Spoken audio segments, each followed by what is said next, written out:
disorder is actually the most common eating disorder, which I think a lot of people don't realize.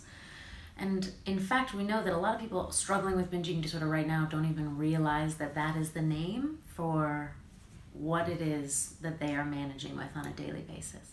I think there's potentially a lot of different reasons that people don't label or identify with binge eating disorder. It is one of the most recently recognized eating disorders, so the diagnostic manual has officially realized it just in the last 5 years or so.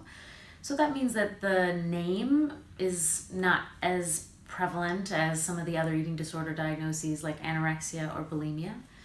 I think in general there is a social belief that eating disorders are sort of stereotypically just for young girls, and this is an eating disorder that is affecting adults and both men and women, and so I think that it takes a lot of adjusting of your expectations and beliefs about eating disorders generally.